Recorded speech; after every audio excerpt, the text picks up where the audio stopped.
In today's episode, the cheerleaders can break dress code because their school uniforms? Guess I'm wearing mine. You want your money back on this item that is selling for 10 times what you are paying for, and you demand it now. Sounds good. Take shifts I said I can't take? Sure. So let's get started. The cheerleaders can break dress code because their school uniforms? Guess I'm wearing mine. Someone's story about their friend wearing a skirt to school and getting bloomers reminded me of my own malicious compliance in high school. Way back in 2013 I was a sophomore in high school, and there was a tradition that on Fridays, the cheerleaders, football players, without their pads of course, band members, and the other groups performing wore their uniforms to class. This wasn't a written tradition, and only the cheerleaders and dance teams' uniforms broke dress code. Nobody really batted an eye to it. I wasn't a skirt person, but I liked dresses once in a while, sorry. As one can tell by my user, I grew up in Texas, and it's still significantly hot in August/September. So one time while wearing a casual sundress in September, I was pulled out of class and reprimanded because the end of my dress was 4 inches above the knee, when the dress code said no shorter than 2. I pointed out the cheerleaders and dance teams' uniforms every Friday, and how they reached mid-thigh at their longest, but was told that was okay because students can wear official school uniforms. And was sent home to change. Clearly, somehow someone had forgotten I was on the golf team. Immediately my mind was turning to the next Friday. The school had recently upgraded the golf team uniforms the year prior, and the girls' team uniforms consisted of a short-sleeve collared polo shirt and a skirt. If you don't know what a skirt is, it's essentially a skirt and short shorts combined. It looks like a skirt, but they essentially act like built-in bike shorts, and these F***ers were short, I'd argue shorter than the average cheerleader skirt. So that next Friday, about 3 days later, to my parents' surprise, I was ready to go that morning in my golf uniform, as compared to taking a bag to keep the clothes in to change into after school. But I just said Fridays, we can wear our uniforms to class, and they accepted without question and took me to school. Well, by second period, I was sent to the office yet again, and the first thing the assistant principal asked me was why I would deliberately disobey her right after our last conversation and threatened in school suspension. I'll never get anywhere in life by not listening, yada yada yada. When I finally had a chance to get a word in, I said, but this is my school golf uniform, and I pointed to our school's logo that was sewn into my polo shirt. You said students can wear official school uniforms to class. Why are the cheerleader uniforms okay and mine isn't? This isn't even a skirt, it's a skirt, it has pants. I still remember how pissed off she was. She stared me down for what seemed like a millennia.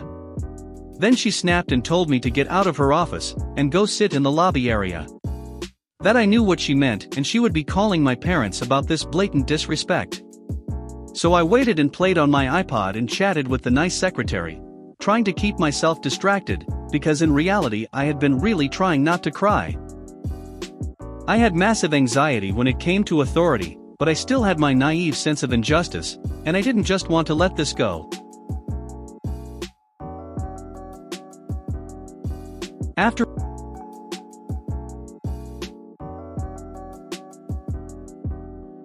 about 20 minutes, she popped her head out, and in a very monotone voice, told me I could go back to class, and to let teachers know I had gotten permission from the front office to wear my uniform. Then she went back in and closed the door before I could even think to respond. I spent the rest of my day dealing with teachers questioning me about my outfit and 1 or 2 calling the front office to double-check my claim that I had in fact gotten permission, and went to practice after school as normal before being carpooled back home. My dad met me at the front door with a small smirk, and I asked him what in the world happened, because I knew he was the go-to contact for my school, so I knew she called him.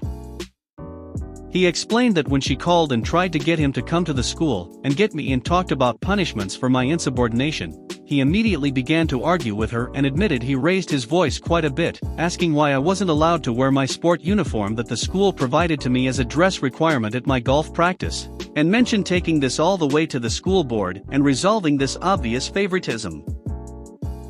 He then asked me not to do that again, but that he was proud of me, and told me I know I had told you never to start a fight, but to always fight back. I always thought physically, but you damn sure took the advice. You want your money back on this item that is selling for 10 times what you are paying for, and you demand it now. Sounds good. I run an anime/geek store, and we are really lenient with pre-orders. We used to not require a deposit to make an order, and in case you needed more time to pick up an item, all you had to do was ask. We could also hold the items for as long as needed in our storage, if you wanted to gather a lot of items, so you could save on trips/shipping.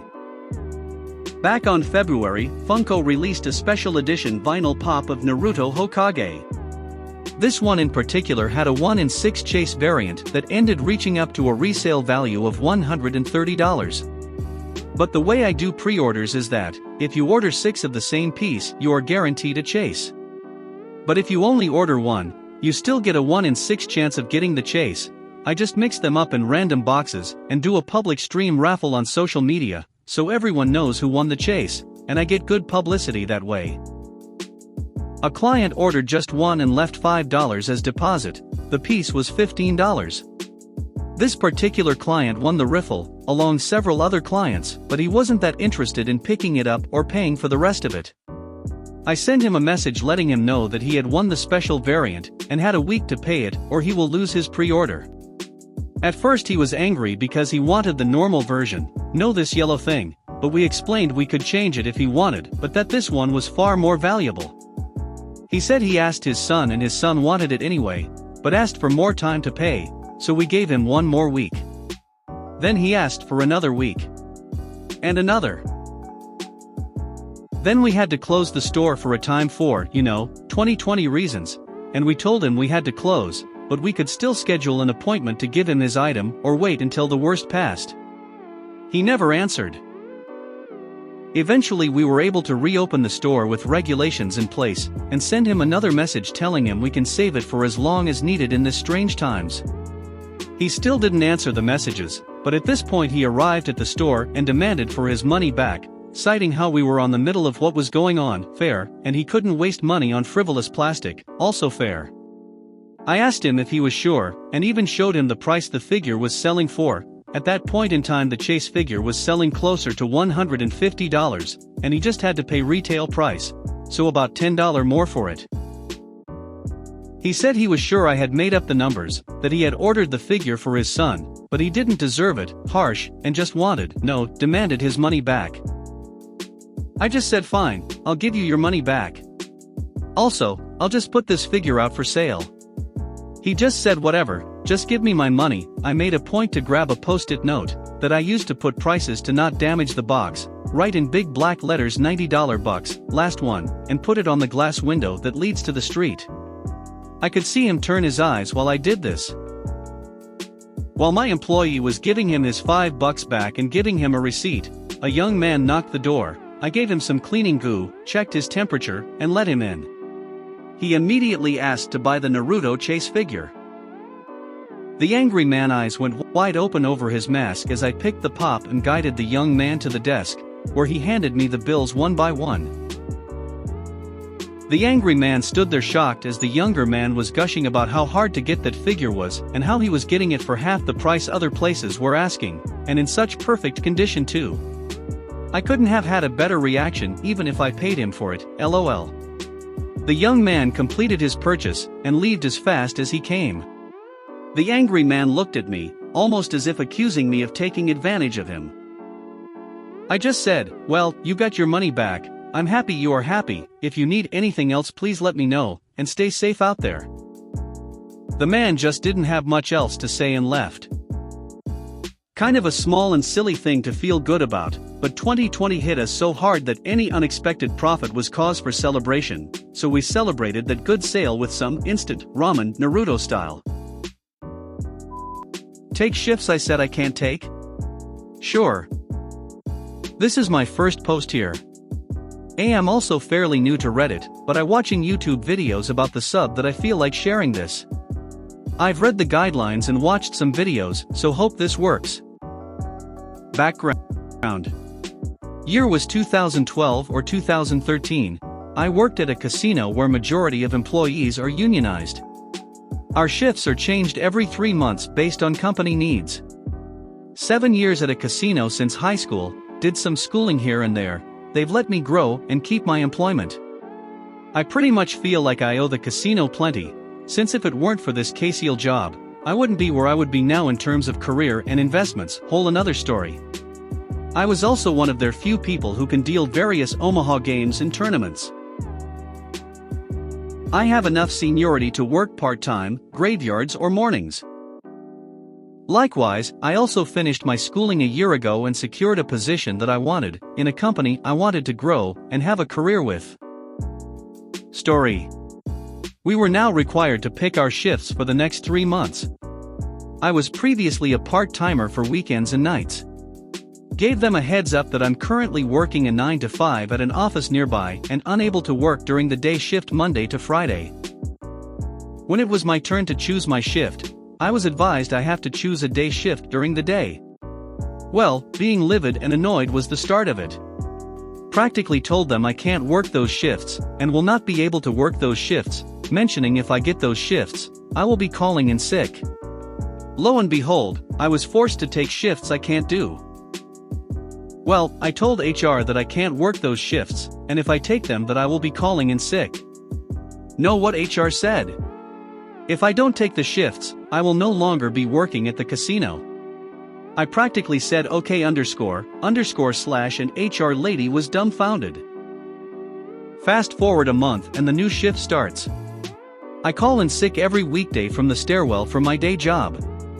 I didn't give any BS excuse, just said I can't work due to previous arrangements. After a month of this, get called in with HR, poker manager and shift manager asking why I keep calling in sick. I flat out said I told you why I can't work these shifts. I told you what I plan to do if I get these shifts if I get them. HR was quiet. Poker manager was quiet.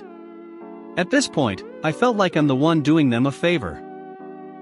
That, and I liked the work environment, the people and players I worked with. Well, I was asked if I'd like to resign, and to their amazement, I said yes. But I had to train people with Omaha and tournament games. So for 3 to 4 years after my resignation, I would come back in for 2 to 3 weeks at a time and assist them with their poker tables man shrugging. If you made it to the end of the video, thanks for watching. Don't forget to like, subscribe and share, and we will see you in the next video.